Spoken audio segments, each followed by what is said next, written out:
Kerala teachers eligibility test, അതായത് കേട്ടറ്റ് category 3 അതിലെ മുൻ വർഷങ്ങളിൽ ചോദിച്ച മാത്സിലെ ചില ചോദ്യങ്ങൾ നമുക്കൊന്ന് പരിചയപ്പെടാം. ഈ പറയുന്ന ചോദ്യങ്ങളെല്ലാം വളരെ ഫ്രീക്വൻ്റായി ചോദിച്ചിരിക്കുന്ന ചോദ്യങ്ങളാണ്. അപ്പോൾ അതുകൊണ്ട് തന്നെ ഇതിൻ്റെ ആൻസർ കണ്ടെത്തി നോക്കുന്നത് നന്നായിരിക്കും. ആദ്യത്തെ ചോദ്യം ഇങ്ങനെയാണ്: If the sum of a number and its reciprocal is 5/2, then the sum of the squares is 15/4, 15/2, 17/4, 19/4. The sum of a number and its reciprocal is 5/2. ഒരു നമ്പറും അതിൻ്റെ റെസിപ്രോക്കലിൻ്റെയും സമ്മ് തുക 5/2 ആണ് എങ്കിൽ അതിൻ്റെ സ്ക്വയേഴ്സിൻ്റെ സം എത്രയായിരിക്കും എന്നുള്ളതാണ്. നമുക്ക് ഇങ്ങനെ ചെയ്ത് ആ number, suppose that number is X ആണ് ഒരു നമ്പറായിട്ട് എടുക്കുന്നതെങ്കിൽ അതിൻ്റെ റെസിപ്രോക്കൽ 1/x ആണ്. സോ എക്സ് പ്ലസ് 1/x ഇത് 5/2 ആണെന്ന് ക്വസ്റ്റ്യൻ തന്നിട്ടുണ്ട്.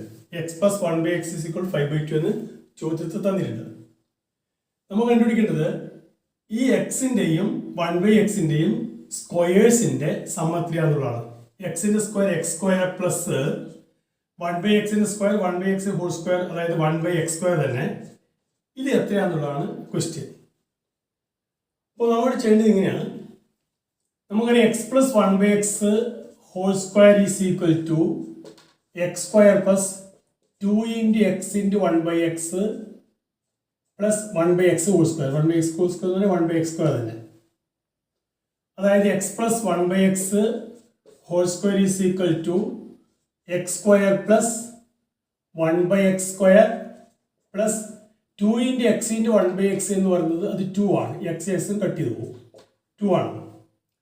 അപ്പോൾ x plus 1/x whole square is equal x square plus 1/x² plus 2. ഇതിൽ എക്സ് സ്ക്വയർ പ്ലസ് 1/x² എന്താണെന്നുള്ളത് കണ്ടുപിടിക്കേണ്ടത്.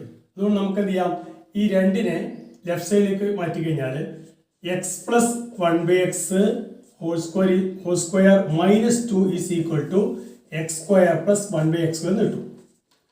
അപ്പോൾ ഇത് വെച്ച് നമുക്ക് ഇനി വില സബ്സ്റ്റിറ്റ്യൂട്ട് ചെയ്താൽ മതി. ഇവിടെ എക്സ് പ്ലസ് 1/x എന്താണ്, 5/2 ആണ്. So 5/2 square minus 2 equal to x square plus 1/x² എന്ന് കിട്ടും. ഇനി 5/2 സ്ക്വയർ എന്താണ്, 5 square is 25/2 square is 4 minus 2 equal to x square plus 1/x². 25/4 minus 2 എന്ന് പറയുന്നത് 25 minus 4 × 2 8 divide by 4 which is equal to x square plus 1/x². So 25 minus 8 is 17. 17/4 is equal to x square plus 1/x². അപ്പോൾ x square plus 1/x² value എന്ന് പറയുന്നത് 17/4 ആണ് നമുക്ക് കിട്ടി കഴിഞ്ഞു. അപ്പോൾ ഓപ്ഷൻ സി മൂന്നാമത്തേതാണ് ഇവിടെ ശരിയായി വരുന്നത്. ഇനി ഇവിടെ ഈ എക്സ് പ്ലസ് 1/x² എന്നതിന് പകരം എക്സ് മൈനസ് 1/x² ഇതാണ് നമുക്ക് തന്നിരിക്കുന്നതെങ്കിൽ, എക്സ് പ്ലസ് 1/x പകരം എക്സ് മൈനസ് 1/x ആണ് തന്നതെങ്കിൽ നമുക്ക് ഇവിടെ എടുക്കേണ്ട ഐഡന്റിറ്റി ഇങ്ങനെയാണ്: x plus 1/x whole square x minus 1/x whole square is equal to x square plus 1/x² minus 2 എന്ന് എടുത്താൽ മതിയാവും. അതായത് ഇതിന്റെ ആൻസർ 17/4 ആണ്. Second question: in a triangle ABC, angle A equal to 120 degree, AB equal to AC equal to 10 centimeter, what is the length of BC? ഇവിടെ 4 options നൽകിയിട്ടുണ്ട്. ഇവിടെ പറയുന്നത് in A triangle ABC, angle A equal to 120 degree, ഈ angle 120 degree ആണ്. AB equal to AC equal to 10 centimeter, AB AC എന്നത് 10 centimeter ആണ്, equal ആണ്. What is the length of BC? BCയുടെ ലെങ്ത് എന്താണെന്നാണ് കണ്ടുപിടിക്കേണ്ടത്. ഇവിടെ AB AC ഇവ ഈക്വൽ ആണ്. നമുക്ക് ഇങ്ങനൊരു നിയമമുണ്ട്: രണ്ട് വശങ്ങൾ, തുല്യ വശങ്ങൾ ചേരുന്ന വർട്ടെക്സിൽ നിന്ന് ഈ തേർഡ് സൈഡിലേക്ക് ഒരു പെർപെൻഡിക്കുലർ വരയ്ക്കുകയാണെങ്കിൽ ആ പെർപെൻഡിക്കുലർ ആ ആംഗിളിനെയും ബൈസെക്ട് ചെയ്യും, അതുപോലെ ആ സൈഡിനെയും ബൈസെക്ട് ചെയ്യും ഒരു നിബന്ധന കണ്ടീഷൻ ഉണ്ട്. സോ AD എന്നത് BC ക്ക് പെർപെൻഡിക്കുലർ ആണെങ്കിൽ BD equal to CD angle B A D equal to angle C A D. ഇവിടെ ടോട്ടൽ കോൺ angle A equal to 120 degree ആണ്. സോ ഈ രണ്ട് ആംഗിൾ 60 ഈച്ച് ആയിരിക്കും. 60 ആൻഡ് 60. ഇത് പെർപെൻഡിക്കുലർ ആയതുകൊണ്ട് 90 ഡിഗ്രി ആണ്. സോ ഈ ആംഗിൾ എന്തായിരിക്കും? ഇത് 30 ഡിഗ്രി ആയിരിക്കും. അപ്പോൾ ഈ റൈറ്റ് ആംഗിളിൽ A D B or A D C ഇതിൽ angle B A D 60 degree, ഇത് 90 ഡിഗ്രി, 30 ഡിഗ്രി ആണ്. ഒരു റൈറ്റ് ആംഗിളിലെ ആംഗിൾ 30 ഡിഗ്രി, 60 ഡിഗ്രി, 90 ഡിഗ്രി ആണെങ്കിൽ അതിൻ്റെ സൈഡ് 1:√3:2 ആയിരിക്കും എന്നറിയാം. 30, 60, 90 ആണ് റൈറ്റ് ആംഗിളിലെ ആംഗിൾ എങ്കിൽ സൈഡ് 1:√3:2. അതായത് 30 എന്ന ആംഗിൾ ഓപ്പോസിറ്റ് ആയിട്ടുള്ള സൈഡ് 1 ആണെങ്കിൽ 60 എന്ന ആംഗിളിന് എതിരെയുള്ളത് √3ഉം 90 ഡിഗ്രിക്ക് ഓപ്പോസിറ്റ് ആയിട്ട് വരുന്നത് 2 ആയിരിക്കും. ഇവിടെ 90 ഡിഗ്രി എ ഡി ബി എന്ന ഈ ട്രയാങ്കിളിൽ 90 ഡിഗ്രിക്ക് ഓപ്പോസിറ്റ് ആയിട്ട് വരുന്നത് 10 ആണ്. അപ്പോൾ 2ന് നേരെ വരുന്നത് 10 ആണ്. ഇത് 10 ആണെങ്കിൽ എന്തായിരിക്കും? 30ക്കെതിരെ അതിൻ്റെ പകുതി ആയിരിക്കും. അതായത് 5 ആൻഡ് ദ തേർഡ് സൈഡ് 60ക്ക് ഓപ്പോസിറ്റ് ആയിട്ട് വരുന്നത് 5√3. അപ്പോൾ ഇവിടെ ബി ഡി എന്നത് 5√3, എ ഡി എന്നത് 5, A B is given as 10 centimetre. അപ്പോൾ 5√3 ആണ് ബി ഡി. ഇത് 5√3 ആണെങ്കിൽ C D is also 5√3. So total length B D is equal to 5√3 plus 5√3 that is equal to 10√3. 5√3 plus 5√3 is 10√3. For 10√3 is the answer. So the second one 10√3. The third question, what is the ratio of the base radius and slant height of a cone made by rolling up a sector of center angle 60 degree? ഒരു സെക്ടറിന്റെ central angle 60 degree ആണ്. ഇതാണ് ആ sector എന്ന് വിചാരിക്കുക. 60 degree ആണ് ഇതിന്റെ central angle. ഇത് role ചെയ്തിട്ട് ഒരു കോൺ എന്ന് പറഞ്ഞാൽ നമുക്കറിയാം വൃത്തസ്തൂപിയാണ്. ഒരു കോൺ ഉണ്ടാക്കുന്നു, ഒരു വൃത്തസ്തൂപി ഉണ്ടാക്കുന്നതായിരിക്കാം. ഈ സെക്ടർ റോൾ ചെയ്തിട്ട് ഒരു കോണാക്കി മാറ്റുന്നു. ഇതിന്റെ റേഡിയസ് സപ്പോസ് ആർ എന്ന് കരുതുക. റേഡിയസ് 6 ആണ്. അപ്പോൾ ഈ അങ്ങനെയാണെങ്കിൽ ഈ സെക്ടർ റോൾ ചെയ്തിട്ട് ഒരു കോണാക്കി മാറ്റി കഴിഞ്ഞാൽ ആ കോണിന്റെ റേഡിയസും അതുപോലെ സെക്ടറിന്റെ സ്ലാൻഡ് ഹൈറ്റും അല്ലെങ്കിൽ ആ കോണിന്റെ സ്ലാൻഡ് ഹൈറ്റും തമ്മിലുള്ള ബന്ധം എന്താണ്, അതിന്റെ റേഷ്യോ എന്താണെന്ന് ചോദ്യം. അതായത് ഈ കോണിന്റെ റേഡിയസ് ബേസ് റേഡിയസ് 6 എന്നും ഇതിന്റെ സ്ലാൻഡ് ഹൈറ്റ് L ആണെങ്കിൽ R:L ഇത് എത്ര എന്നാണ് ചോദ്യം. അപ്പോൾ ഇതിന് നമുക്കൊരു സൂത്രവാക്യം ഒന്ന് പഠിച്ചു വെച്ച ഏറ്റവും നല്ലതായിരിക്കും. Sector angle X, base radius 6, slant height L ആണെങ്കിൽ x/360 is equal to R/L. അതായത് അത് റോൾ ചെയ്തിട്ട് ഒരു കോണാക്കി മാറ്റുകയാണെങ്കിൽ x/360 is equal to R/L എന്ന് പറഞ്ഞാൽ ഈ ഒരു ഫോർമുല പഠിച്ചു വെച്ചാൽ മതിയാവും. x/360 is equal to R/L. ഇവിടെ R എന്ന് പറയുന്നത് radius of the cone, L is the slant height of the cone, X is the central angle of the sector. അപ്പോൾ ഇവിടെ x ന് 60 ആണ്. അപ്പോൾ 60/360 is equal to R/L. R/L എന്ന് കിട്ടും. 60/360 means 1/6 ആണ്. കോമൺ ആയിട്ട് 60 കൊണ്ട് കട്ട് ചെയ്താൽ മതി. 1/6 is equal to R/L.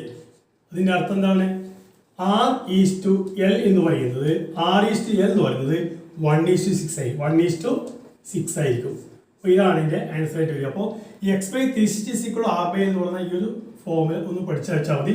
അതായത് സെക്ടർ റോൾ ചെയ്ത് ഒരു കോണാക്കി മാറ്റി കഴിയുമ്പോൾ സെക്ടറിന്റെ ആംഗിളും കോണിന്റെ റേഡിയസും അതുപോലെ സ്ലാൻഡ് ഹൈറ്റിനുള്ള ബന്ധം x/360 R/L ഇതൊക്കെ പഠിച്ചു വെച്ചാൽ മതി. നമുക്ക് 1:6 എന്ന് കിട്ടും. ഇതാണ് എൻ്റെ ആൻസർ ആയിട്ട് വരിക.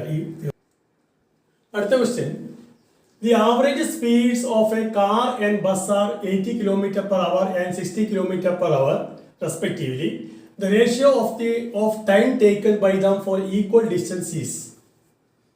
അതായത് ഒരു കാറും ഒരു ബസ്സും കാർ 80 km/h വേഗതയിലും ബസ് 60 km/h വേഗതയിലും സഞ്ചരിക്കുന്നു. ഇത് ഒരേ ഡിസ്റ്റൻസ് കവർ ചെയ്യുന്നുവെങ്കിൽ ടൈം ടേക്കൺ അവർ എടുത്തിരിക്കുന്ന സമയം അതിൻ്റെ ബന്ധം എന്തായിരിക്കും, അതായത് സമയങ്ങൾ തമ്മിലുള്ള ബന്ധം എന്തായിരിക്കും, ആ ഒരേ ഡിസ്റ്റൻസ് കവർ ചെയ്യാൻ എടുക്കുന്ന സമയങ്ങൾ തമ്മിലുള്ള റേഷ്യോ എന്തായിരിക്കും എന്നുള്ളതാണ് ചോദ്യം. നമുക്കറിയാം ഒരു വാഹനത്തിൻ്റെ സ്പീഡ് കൂടുന്നതനുസരിച്ച് എടുക്കുന്ന സമയം അല്ലെങ്കിൽ സഞ്ചരിക്കാൻ എടുക്കുന്ന സമയം കുറയും. അപ്പോൾ ശരിക്കും പറഞ്ഞാൽ ഈ വേഗതയും സഞ്ചരിക്കാൻ എടുക്കുന്ന സമയവും ഇൻവേഴ്സീവ് പ്രൊപ്പോർഷൻ ആയിരിക്കും ഒരേ ഡിസ്റ്റൻസാണ് ട്രാവൽ ചെയ്യുന്നതെങ്കിൽ.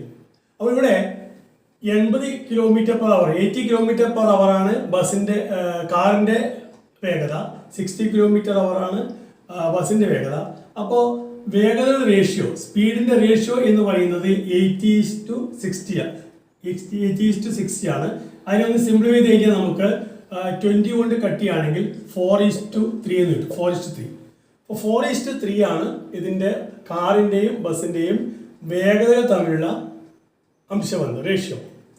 അപ്പോൾ തിരിച്ച് ഒരേ ഡിസ്റ്റൻസാണ് ട്രാവൽ ചെയ്യുന്നതെങ്കിൽ സമയങ്ങൾ തമ്മിലുള്ള അംശബന്ധം എന്ന് പറയുന്നത്, അതായത് സഞ്ചരിക്കാനുള്ള സമയയുടെ അംശബന്ധം ഇത് നേരെ ഇൻവേഴ്സീവ് പ്രൊപ്പോർഷൻ ആയിരിക്കും. അതായത് ഈ 4:3 എന്നത് ഒഴിവാക്കി T1:T2 ആണ് എന്ന് പറയുന്നത് 3:4 ആയിരിക്കും. ഈ ഒരു കാര്യം മാത്രമേ മനസ്സിലാക്കിയത്. അതായത് വേഗതയുടെ അംശബന്ധത്തിന്റെ നേരെ ഇൻവേഴ്സ്ലി പ്രൊപ്പോർഷൻ ആയിരിക്കും അതിന്റെ സമയങ്ങൾ എടുക്കുന്നത് എന്ന് മനസ്സിലാക്കിയാൽ മതിയാവും. Okay. Next question. What is the maximum area of a rectangle formed by bending a wire of length 24 cm? ഒരു ലളിതമായ ഒരു ചോദ്യമാണ്. What is the maximum area of a rectangle formed by bending a wire of length 24 cm? 24 cm length ഉള്ള ഒരു wire അത് ഉപയോഗിച്ചിട്ട് ഒരു rectangle form ചെയ്യുന്നു, ഒരു ചതുരം ഫോം ചെയ്യുന്നു. അങ്ങനെയാണ് അതിൻ്റെ മാക്സിമം ഏരിയ എന്തായിരിക്കുന്നത്, ഏറ്റവും വലിയ അതിൻ്റെ പരപ്പളവ്, അതിൻ്റെ ഏരിയ എന്തായിരിക്കുന്നതാണ് ചോദ്യം.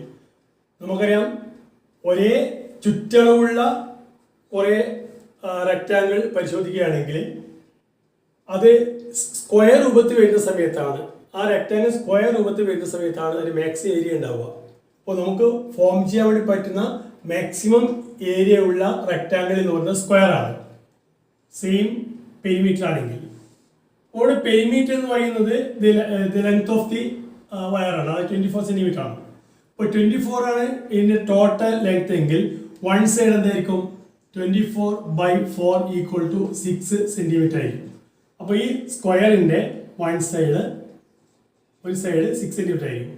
അപ്പോൾ എല്ലാ സൈഡും 6 cm തന്നെയായിരിക്കും. അതുകൊണ്ട് ഇതിൻ്റെ ഏരിയ എന്ന് പറയുന്നത് 6 × 6 or 6 square = 36.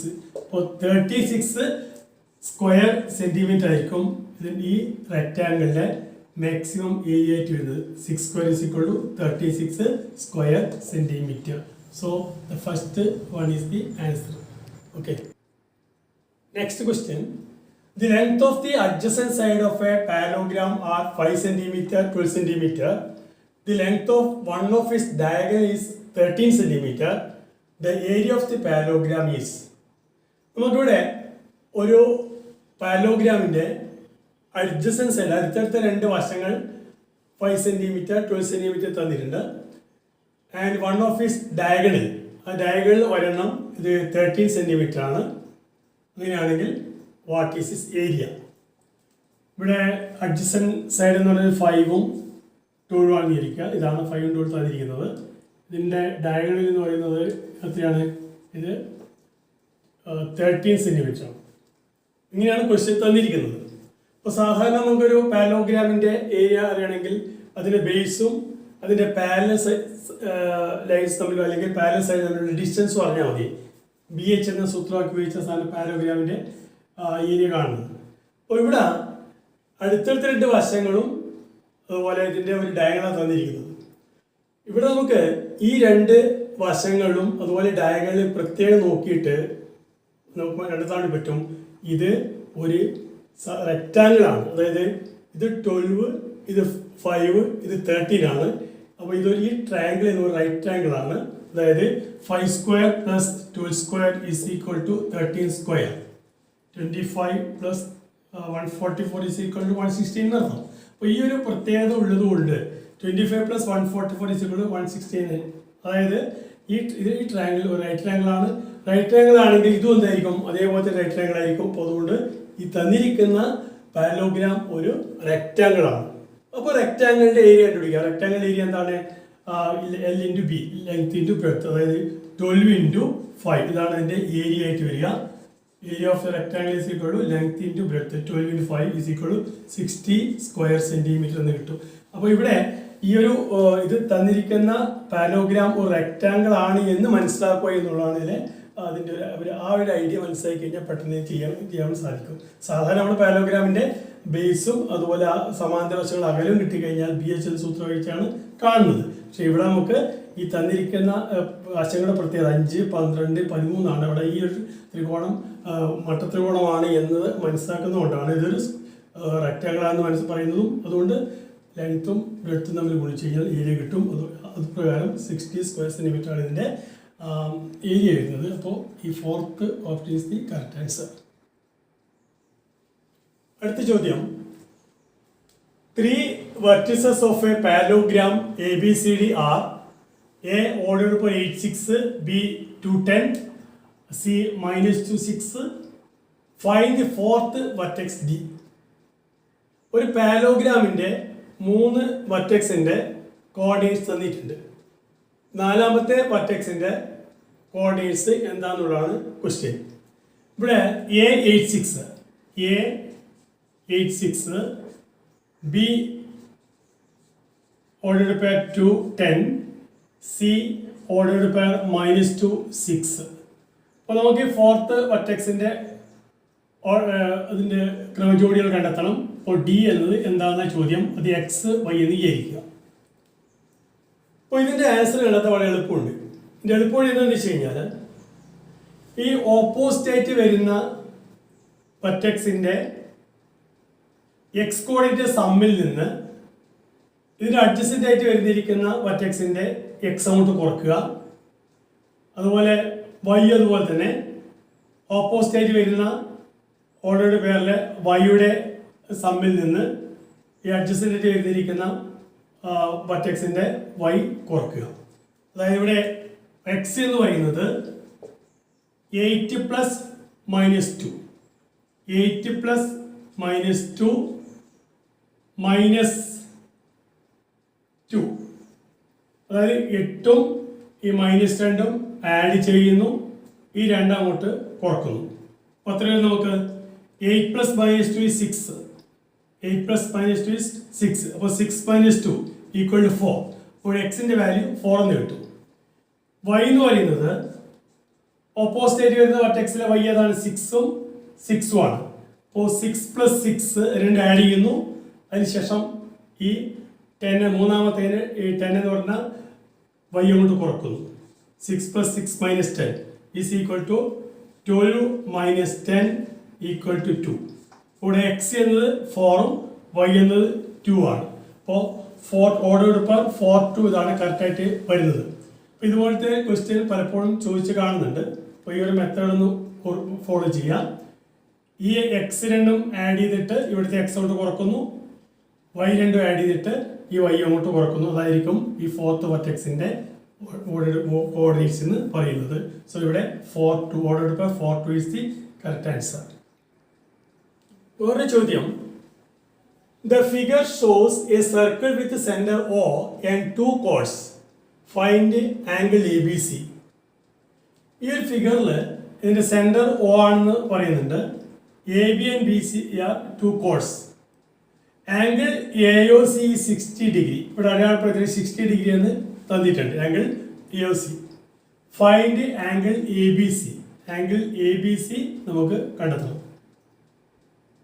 അപ്പോൾ ഇതിന്റെ വഴി എന്ന് വെച്ച് കഴിഞ്ഞാൽ ഒരു പോയിന്റ് ഇവിടെ മാർക്ക് ചെയ്യുന്നു. then join a point D ആയിരിക്കാം. ABC, this point is D. joined AD and CD. AD CD join ചെയ്തു. ഒരു പോയിന്റ് ഇവിടെ മാർക്ക് ചെയ്തു, AD CD ജോയിൻ ചെയ്തു. അപ്പോൾ നമുക്കിവിടെ എ ബി സി ഡി എന്ന് പറയുന്നത് ഇതൊരു സൈക്ലിക് ക്വാഡ്രിലാറ്റർ ആണ്. Cyclic quadrilateral. അപ്പോൾ സൈക്ലിക് ക്വാഡ്രിലാറ്റർ പ്രത്യേകം നമുക്ക് അതിൻ്റെ ഓപ്പോസിറ്റ് സൈഡ്സിൻ്റെ സമ്മ് അത് സപ്ലിമെൻ്ററി ആണ്. അതായത് രണ്ടും കൂടി കൂട്ടി കഴിഞ്ഞാൽ 180 കിട്ടും. ഇവിടെ ആംഗിൾ AOC 160 ഡിഗ്രി ആയതുകൊണ്ട് what about angle ADC 80 degree ആയിരിക്കും. ഈ സെൻട്രൽ ആംഗിളിൻ്റെ നേർ പകുതി ആയിരിക്കും ADC. ഈ angle D plus angle B plus angle D is equal to 180 degree. 180 degree. ഇവിടെ ആംഗിൾ D 80 ആണ്. അപ്പോൾ angle B plus 80 is equal to 180 degree. So angle B is equal to 180 minus 80 that is equal to 100 degree. അപ്പോൾ ഇവിടെ ABC എന്ന് പറയുന്ന ഈ angle കാണാനുള്ള ഒരു വഴി നമ്മൾ ആകെ ചെയ്തത് ഈ സർക്കിളിൽ ഇവിടെ ഈ കോഡിൽ പോയിന്റ് D എന്ന് പറയുന്ന പോയിന്റ് മാർക്ക് ചെയ്യുന്നു. ADCD ജോയിൻ ചെയ്തപ്പോൾ ഇത് സൈക്ലിക് ക്വാഡ്രിലേറ്റർ മാറി. ആ സൈക്ലിക് ക്വാഡ്രിലേറ്ററിന്റെ ഓപ്പോസിറ്റ് ആംഗിളിന്റെ സം 180 ഡിഗ്രിയാണ്. അതുകൊണ്ട് നമുക്ക് ആംഗിൾ AOC എന്ന് പറയുന്നത് 160, അതുകൊണ്ട് ഇത് 80 ആയിരിക്കും. 80 plus 100 is equal 180. So angle B is equal 100 degree. അപ്പോൾ ഈ തേർഡ് ഇതാണ് ഇതിൻ്റെ ആൻസർ ആയിട്ട് വരിക. ഒരു simple question. If 2 sin 3 theta is equal to root 3, then the value of theta is 10 degree, 15 degree, 20 degree or 25 degree. 2 sin 3 theta is equal to root 3. 2 sin 3 theta is equal to root 3. ഇതാണ് given statement. നമുക്ക് ഇവിടെ find the value of theta. 2 sin 3 theta is equal to root 3 ആണെങ്കിൽ sin 3 theta is equal to root 3 by 2 ആയിരിക്കും. 2 sin 3 theta is equal to root 3, then sin 3 theta is equal to root 3 by 2. root 3 by 2 സൈനിൻ്റെ ഏത് angle വരുന്ന സമയത്താണെന്ന് കണ്ടെത്തണം. അപ്പോൾ നമുക്ക് അതിൻ്റെ വില അറിയാം. അപ്പം sin 30, അതുപോലെ sin 60, sin 90, അതുപോലെ cos 30, cos 45, cos 60 വില അറിയാം. അപ്പോൾ ആ വില അറിയുന്നതുകൊണ്ട് നമുക്ക് പെട്ടെന്ന് ചെയ്യാൻ വേണ്ടി പറ്റും. root 3 by 2 എന്ന് പറയുന്നത് എപ്പോഴാണ് സൈനിൻ്റെ ഏത് വിലക്കാണ് root 3 by 2 കിട്ടുക? sin 60 ആണ്. sin 60 is equal to root 3 by 2 ആണ്. sin 60 is equal to root 3 by 2. അപ്പോൾ sin 3 theta is equal to root 3 by 2 means ഇവിടെ 3 theta എന്ന് പറയുന്ന ഈ ആംഗിൾ എന്ന് പറയുന്നത് 60 ഡിഗ്രി എന്നർത്ഥം. sin 3 theta is equal to root 3 by 2. നമുക്കറിയാം sin 60 ആണ് root 3 by 2 കിട്ടുക. അപ്പോൾ 3 theta എന്ന് പറയുന്നത് ഈ 60 ഈക്വൽ ആണ്. അപ്പോൾ 3 theta is equal to 60. Therefore theta is equal to 60 by 3 is equal to 20. അപ്പോൾ 20 ഡിഗ്രി ഇതാണ് ഇതിൻ്റെ ആൻസർ ആയിട്ട് വരിക. ആ സൈനിൻ്റെ വാല്യൂ root 3 by 2 എന്നത് 60 ആവുമ്പോഴാണ് മനസ്സിലായാൽ എളുപ്പത്തിൽ ചെയ്യാൻ വേണ്ടി പറ്റും. Okay. 10th question. The average of 8 number is 100. The difference between the two greatest number is 20. Average of the remaining 6 number is 85. The greater number is 170, 175, 155, 145. ഇവിടെ 4 ഓപ്ഷൻസ് നൽകിയിട്ടുണ്ട്. ഇവിടെ പറയുന്നത് the average of 8 number is 100. 8 സംഖ്യകളുടെ average 100 ആണ്. 8 സംഖ്യയുടെ average 100 എന്ന് പറയുന്ന അർത്ഥം ആ 8 സംഖ്യകളുടെ സമ്മ് എന്തായിരിക്കും? 8 into 100 ആയിരിക്കും. 8 into 100 is equal to 800. അപ്പോൾ 8 നമ്പറിന്റെ സം എന്ന് പറയുന്നത് 8 നമ്പറിന്റെ സമ്മ് 8 into 100 800 ആയിരിക്കും. പിന്നെ പറയുന്നത് the difference between the two greatest number is 20. അതിലെ 2 വലിയ സംഖ്യകളുടെ തമ്മിലുള്ള ഡിഫറൻസ് വ്യത്യാസം എന്ന് പറയുന്നത് 20 ആണ്. ആ കൂട്ടത്തിൽ ഏറ്റവും വലിയ 2 നമ്പറുണ്ട്. ആ 2 നമ്പറിന്റെ ഡിഫറൻസ് എന്ന് പറയുന്നത് 20 ആണെന്ന് പറയുന്നുണ്ട്. അതവിടെ നിൽക്കട്ടെ. Average of the remaining 6 number is 85. ആ 2 ഗ്രേറ്റർ നമ്പർ ഒഴിവാക്കിയിട്ട് മറ്റ് 6 നമ്പറിന്റെ ആവറേജ് എന്ന് പറഞ്ഞാൽ 85 ആണ്. എന്ന് പറഞ്ഞാൽ ആ 6 സംഖ്യയുടെ ആകെ സം എന്ന് പറയുന്നത് 6 into 85 ആണ്. അത്ര നോക്കാം നമുക്ക്. 6 30 ബാക്കി 3 8 48 3 51 510. 510 is the total sum of the 6 numbers. 6 into 85 is equal to 510. അപ്പോൾ ആ രണ്ട് വലിയ സംഖ്യകൾ എന്ന് പറഞ്ഞല്ലോ, അതിൻ്റെ ആകെ തുക എന്തായിരിക്കും? 8 എണ്ണത്തിൻ്റെ ടോട്ടൽ 800, 6 നമ്പേഴ്സിൻ്റെ സമ്മ് 510. അപ്പോൾ ബാക്കിയുള്ള ആ രണ്ട് നമ്പേഴ്സ് ഉണ്ട്, വലിയ സംഖ്യകൾ, അതിൻ്റെ സം എന്ന് പറയുന്നത് 800 മൈനസ് 510 ഈസ് ഈക്വൽ ടു 290.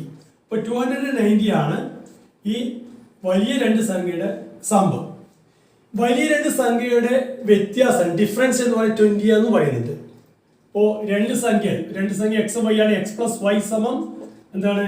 ഒരു 290 നമുക്ക് ഇവിടെ കിട്ടിക്കഴിഞ്ഞു. എക്സിൽ നിന്ന് വൈ കുറച്ച് കഴിഞ്ഞാൽ 20 ചോദ്യത്തിൽ തന്നിട്ടുമുണ്ട്. അപ്പോൾ ഇതിൽ നമുക്ക് എങ്ങനെയാണ് ആ രണ്ട് സംഖ്യകൾ കണ്ടെത്തുക? ഇനി ഒരു എളുപ്പ വഴിയുണ്ട്. ഇങ്ങനെ രണ്ട് സംഖ്യയുടെ സമ്മും അവയുടെ ഡിഫറൻസും തന്നു കഴിഞ്ഞാൽ ഗ്രേറ്റർ നമ്പർ കാണാനുള്ള വഴി എന്താ വെച്ച് കഴിഞ്ഞാൽ ഈ രണ്ടിൻ്റെയും സമ്മ് കണ്ടിട്ട് നേരെ അതിന് പകുതിയാക്കുക. അതായത് ഇവിടെ ഗ്രേറ്റർ നമ്പർ എന്ന് പറയുന്നത് 290 പ്ലസ് 20/2 ആയിരിക്കും. 290 plus 20 310/2 which is equal to 155. അപ്പോൾ 155 ആണ് ഇതിലെ ഗ്രേറ്റർ നമ്പർ. അതിൽ ആ രണ്ടെണ്ണത്തിൽ സ്മോളർ നമ്പർ ഏതായിരിക്കും? അത് കാണാനുള്ള വഴി എന്താണെന്ന് വെച്ച് കഴിഞ്ഞാൽ 290ൽ നിന്ന് 20 അങ്ങോട്ട് സബ്സ്ട്രാക്ട് ചെയ്യുക, അതിന് 2 കൊണ്ട് ഡിവൈഡ് ചെയ്യുക. 290 minus 20 is 270/2 is equal to 135. ഈ സ്മോളർ നമ്പർ എന്ന് പറയുന്നത് 135ഉം ഗ്രേറ്റർ നമ്പർ 155 ആണ്. ഇവിടെ പറഞ്ഞെന്ന് മാത്രമേ ഉള്ളൂ. നമ്മളിവിടെ കണ്ടുപിടിക്കേണ്ടത് ഗ്രേറ്റർ നമ്പർ ആണ്. അതിൻ്റെ ആൻസർ 155 ആണ്. അപ്പോൾ ഈ രീതിയിൽ തന്നെ കാണാം. ആ 8 നമ്പേഴ്സിന് സമ്മ് ആദ്യം കണ്ടുപിടിച്ചു 800, ബാക്കി രണ്ടെണ്ണം ഒഴിവാക്കിയിട്ടുള്ള 6 നമ്പർ സമ്മ് 510 കിട്ടി.